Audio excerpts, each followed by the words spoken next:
Bharatiya Janata party से गठबंधन तोड़ने के बाद बिहार के मुख्यमंत्री नीतीश कुमार विपक्षी पार्टियों को भाजपा के खिलाफ एकजुट करने में जुटे हैं। अपने इसी अभियान के तहत नीतीश कुमार दिल्ली पहुंचे और लगातार अलग अलग पार्टियों के नेताओं से मुलाकात कर रहे हैं। दिल्ली के मुख्यमंत्री अरविंद केजरीवाल से मुलाकात के बाद बुधवार को नीतीश कुमार शिकरपुर स्थित CPIML के केंद्रीय कार्यालय पर पहुंचे। यहां उन्होंने CPIML के महासचिव दीपांकर भट्टाचार्य से मुलाकात की। दीपांकर भट्टाचार्य से मुलाकात के बाद नीतीश कुमार ने मीडिया से बातचीत में कहा कि बिहार में 7 पार्टियां एक साथ मिलकर एकजुट होकर हर वर्ग के विकास के लिए कार्य कर रही है। नीतीश कुमार ने कहा कि जब से उन्होंने भारतीय जनता पार्टी का साथ छोड़ा है तब से अनेकों लोग उनका धन्यवाद कर रहे हैं। सभी ने उनके फैसले की प्रशंसा की है। उन्हीं लोगों से वह दिल्ली आकर मुलाकात कर रहे हैं। नीतीश कुमार ने बिना नाम लिए केंद्र सरकार पर निशाना साधते हुए कहा कि देश भर में कोई विकास नहीं हो रहा है, राज्य के लोगों को परेशान किया जा रहा है। हर राज्य में एकजुटता की जरूरत है ताकि देश के लिए, देश के हित में काम हो और जो देश में आजकल हो रहा है उससे मुक्ति मिल जाए। कुमार ने कहा कि सभी की राय है कि वे मिलकर एकजुट होकर काम करेंगे। इस अवसर पर दीपांकर भट्टाचार्य ने कहा कि बिहार के मॉडल को देश भर में लागू करने का प्रयास किया जाएगा।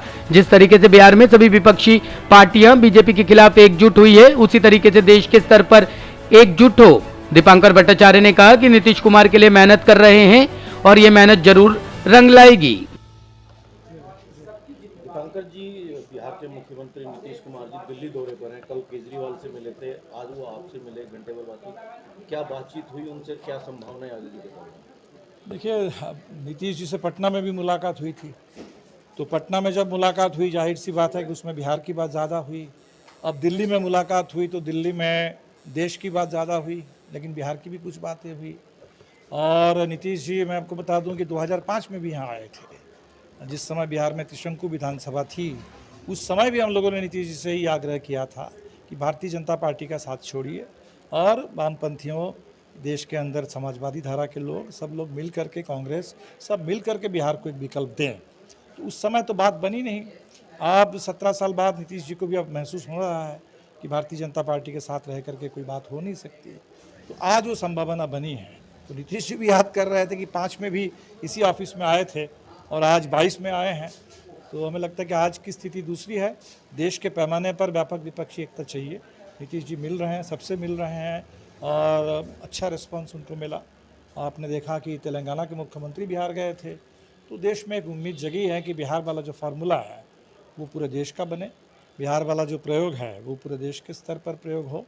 तो निश्चित तौर पर अगर ये होगा तो हमें तो बिल्कुल उम्मीद है कि बिहार में पिछले 19 के चुनाव में 39 NDA और अपोजिशन के खाते में सिर्फ 1 सीट। अगर हम लोग इसको बिहार वाले फार्मूले को आगे बढ़ाएं, हम इसको पलट दे सकते हैं।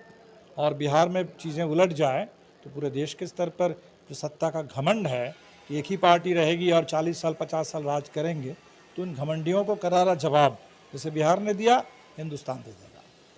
जैसे कि भाजपा जो है सिर्फ मोदी के नाम पर चुनाव लड़ती है, तीसरे मोर्चे की जो संभावना जताई जा रही है, अन्य दलें भी है और सभी की महत्वाकांक्षाएं हैं, तो क्या कोई एक चेहरा अभी आपके मन में या कोई ऐसा है? नहीं, हमें लगता है कि इस समय देश को एक ही मोर्चा चाहिए भाजपा के खिलाफ। तीसरा चौथा मोर्चा उसका ये वक्त नहीं है। अभी वक्त है कि अगर लोकतंत्र बचेगा, पहले लोकतंत्र फिर पार्टियां, पहले संविधान, कानून का राज, फिर लोगों की लड़ाई, कानून, तमाम मुद्दे। तो अब जब कानून का राज खतरे में है, संविधान खतरे में है, लोकतंत्र रहेगा कि नहीं रहेगा, फिर आगे देश में चुनाव होगा कि नहीं होगा, लोग वोट डाल पाएंगे कि नहीं डाल पाएंगे, तो सवाल जब यहाँ खड़ा हो गया है तो सब लोगों को मिलकर के पहले लोकतंत्र को बचाना है, संविधान की रक्षा, चुनाव की रक्षा, जनता की रक्षा करनी है। तो हमें लगता है कि लोग इसको महसूस करने लगे हैं और यही परिस्थिति है जिस परिस्थिति ने गुलामी के दौर में हिंदुस्तान को एक किया था अंग्रेज़ों के खिलाफ। तब भी धाराएं अलग अलग थी, कम्युनिस्ट अलग थे, सोशलिस्ट अलग थे, कांग्रेस में गांधी की अलग धारा थी, नेहरू की अलग धारा थी, एक समय सुभाष बोस की अलग धारा थी।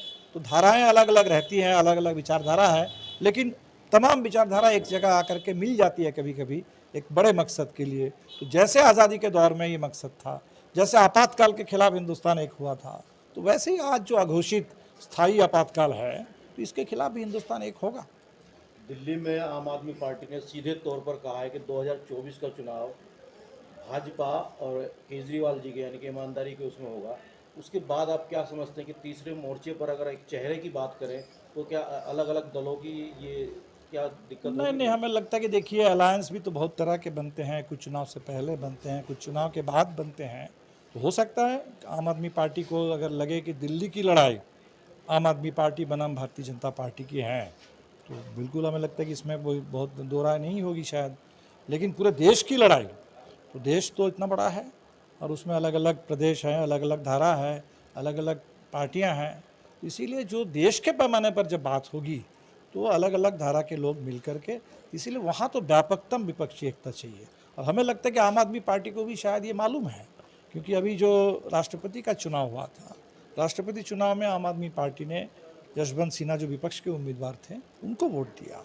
तो हमें लगता है कि ठीक है, तो राष्ट्रपति चुनाव में अगर विपक्षी एकता है तो लोकसभा के चुनाव में भी आम आदमी पार्टी विपक्षी एकता के लिए तैयार होगी, ये हमें उम्मीद है। टॉप स्टोरी ब्यूरो के लिए दिल्ली से रवि डालमिया की रिपोर्ट।